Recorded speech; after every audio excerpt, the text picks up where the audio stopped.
Hello everyone, आज हम start कर रहे हैं क्लास 7th की सोशल साइंस की वर्कशीट नंबर 29। डेट है आपकी 29 जनवरी 2021। आज की वर्कशीट का चैप्टर है आपका how the state government works. Start करते हैं।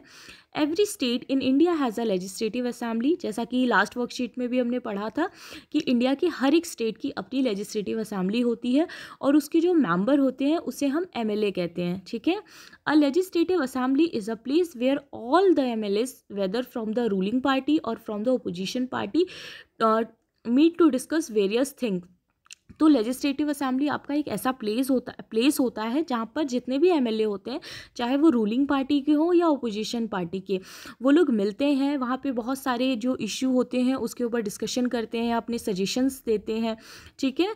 सम MLAs have dual responsibility, one as an MLA and the other as a minister. तो जितने भी एमएलए होते हैं उनकी ड्यूअल रिस्पॉन्सिबिलिटी होती है, एक तो एमएलए की तरह और दूसरा मिनिस्टर की तरह। वो कोई भी मिनिस्टर हो सकते हैं, जैसे कि एजुकेशन मिनिस्टर की तरह, हेल्थ मिनिस्टर की तरह। तो उनकी डबल रिस्पॉन्सिबिलिटी बन जाती है, एक तो एमएलए के रूप में और दूसरी मिनिस्टर के रूप में। ठीक है। MLA can express their opinions and ask question related to the issue और give suggestion about what should be done by the government. और एमएलए के पास पावर होती है, वो क्वेश्चन पूछ सकते हैं किसी भी इशू के ऊपर, या वो सजेशन दे सकते हैं। जैसे एजुकेशन से रिलेटेड अगर कोई मुद्दा चल रहा हो, कोई बिल आया हो, तो उससे रिलेटेड वो क्वेश्चन पूछ सकते हैं, या एजुकेशन में क्या चीज़ें की जा रही हैं, क्या फैसिलिटीज़ दी जा रही है, ठीक है, उसके ऊपर क्वेश्चन पूछ सकते हैं, या उनका कोई सजेशन हो तो वो दे सकते हैं। ठीक है। By the government, those who wish to can respond to the minister can reply to question and try to assure the assembly that accurate step are being taken। तो उसके बाद जो गवर्नमेंट होती है उन लोगों को आंसर करना पड़ता है क्वेश्चंस का, जो दूसरे एमएलएज होते हैं उनको आंसर करना पड़ता है, और इस बात का पूरी तरह से विश्वास दिलाना पड़ता है कि हाँ, सारे जितने भी इम्पॉर्टेंट चीज़ें हो रही हैं वो हो रही हैं। ठीक है। जो स्टेप्स हैं इम्पॉर्टेंट वो लिए जा रहे हैं। जितने भी क्वेश्चंस होते हैं, ओपोजिशन पार्टी के हो या दूसरे एमएलएस के हों, सबके क्वेश्चंस के आंसर एक एक करके देने पड़ते हैं। ठीक है। उसके बाद है आपका कि the chief minister and other minister have to take decision and run the government. तो जो भी हमारे चीफ मिनिस्टर होते हैं, मिनिस्टर्स होते हैं, वो सारे डिसीजंस लेते हैं, उसके बाद गवर्नमेंट चलाते हैं। ठीक है। We usually hear about them और see them in news channel और इन द पेपर्स। तो हमने बहुत बार न्यूज़पेपर्स में देखा होगा, न्यूज़ चैनल में भी हम सुनते रहते हैं कि ये बिल पास होने वाला है, इससे रिलेटेड ये चीज़ें होने वाली हैं, और ऐसे रोज़ उनके यहाँ पे डिस्कशंस होते रहते हैं जो असेंबली होती है वहाँ पर। However whatever decision are being taken have to be approved by the members और the legislative assembly. In a democracy this member can ask question, debate an important issue, decide where money should be spent, etc. They have the main authority। तो जितने भी legislative assembly में लोग होते हैं, आपने देखा होगा कि वो बहुत सारे मुद्दों के ऊपर हमेशा ही डिस्कशन करते रहते हैं। ठीक है, कि क्या काम चल रहा है, आगे क्या होने वाला है। जो गवर्नमेंट होती है उससे क्वेश्चन करते हैं कि आप नेक्स्ट स्टेप क्या लेने वाले हो। अगर उन्होंने कोई ऐसा कानून पास कर दिया हो, कोई ऐसा बिल पास कर दिया हो जो सही ना हो, तो उसके ऊपर भी क्वेश्चंस किए जाते हैं। ठीक है। कई बार जो गवर्नमेंट होती है उनको वापस भी लेना पड़ता है, और ये सारी चीज़ें हम न्यूज़पेपर्स में देखते हैं। और कई बार डिबेट्स भी आ रही होती हैं, कई सारे तो शो आजकल ऐसे चल रहे हैं, ठीक है, जिसमें स्पेशली इन सब चीज़ों की डिबेट ही करवाई जाती है। इसके अलावा मनी से रिलेटेड भी क्वेश्चंस पूछे जाते हैं, जैसे इतने का बजट है तो ये पैसे कहाँ पर खर्च हुए, ठीक है, किस काम के लिए खर्च हुए, ये सारी चीज़ें भी पूछी जाती हैं। Decided where money should be spend etcetera, they have the main authority. इन लोगों के पास मेन अथॉरिटी होती है। ठीक है। उसके बाद है आपका those people who are in power. तो जो लोग पावर में होते हैं also have to answer the question raise in the assembly and assure the questioning people that appropriate step are being taken.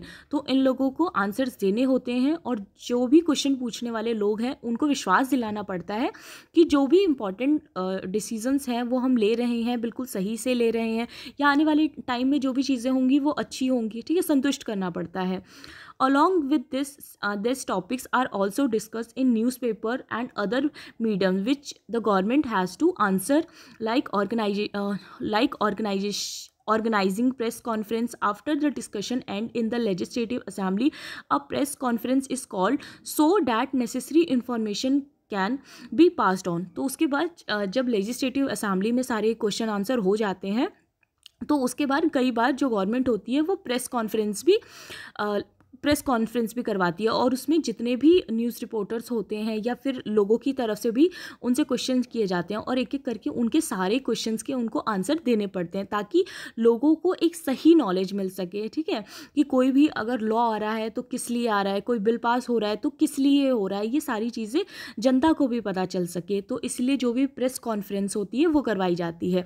तो हम आसानी से अपने टीवी चैनल्स पे भी देख पाते हैं, न्यूज़पेपर पे भी देख पाते हैं कि जो गवर्नमेंट है वो हमारे लिए क्या स्टेप ले रही है, क्या चेंजेस करने वाली है। ठीक है, the minister then explain to the press and media personal all the step taken by the government. Press and media personnel clarify and doubt related to the meeting. All information is published in newspaper and show on the TV channels. तो जितने भी doubts होते हैं, जो भी चीज़ें clear होती हैं मीटिंग में, जो भी बातें होती हैं, वो सारी ही चीज़ें पब्लिश की जाती हैं न्यूज़पेपर्स में और टीवी चैनल्स में, जैसा कि आपने देखा होगा। तो प्रेस कॉन्फ्रेंस में भी बहुत सारे क्वेश्चंस पूछे जाते हैं जिनके इन लोगों को आंसर करने पड़ते हैं। ओके, देन आपकी दो एक्टिविटी दी गई है। ये फर्स्ट एक्टिविटी है आपकी कि read from your text book about problems of Patalpuram and debate in legislative assembly. तो आपको अपनी बुक के जो प्रॉब्लम है पातालपुरम की उसको पढ़ना है, उसके बाद उसमें लेजिस्लेटिव की जो असेंबली हुई थी उसे भी पढ़ना है। ठीक है, सेकेंड है आपका कि what are the problems in your area on which you would like to have a debate on them in legislative assembly and to be solved through decisions। तो आपको कुछ ऐसी प्रॉब्लम्स लिखनी है जो आपको अपने मतलब एरिया में लगती है, आपको बताना है। तो आप ये अलग अलग बच्चों का अलग अलग हो सकता है, जैसे आप वाटर से रिलेटेड लिख सकते हो। ठीक है, या फिर किसी के एरिया में अगर एजुकेशन अच्छा ना हो यानी स्कूल्स ना हो उससे रिलेटेड आप लिख सकते हो, या फिर किसी के सोसाइटी में कोई और प्रॉब्लम्स हो सकती है। तो ये सब के आंसर्स अलग अलग हो सकते हैं, तो आप कोई भी 2-3 प्रॉब्लम लिख सकते हो। ठीक है, उसके बाद क्वेश्चन फर्स्ट है आपका कि how will you define a legislative assembly. तो इसका आंसर हमने बहुत अच्छे से यहाँ पर पढ़ा था, आप यहाँ से लिख सकते हैं a legislative assembly is a place where all the MLAs whether from the ruling party और from a opposition party meet to discuss various things. Some MLAs have dual responsibility, one as an MLA and the other as a minister. तो first का answer आपका यहाँ से यहाँ तक हो जाएगा। ठीक है, देन सेकेंड क्वेश्चन है आपका कि what is the purpose of a press conference, how does press conference help you get information on what the government is doing.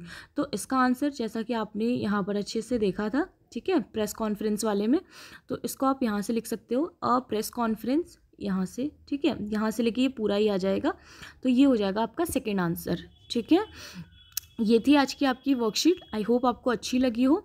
Thank you so much.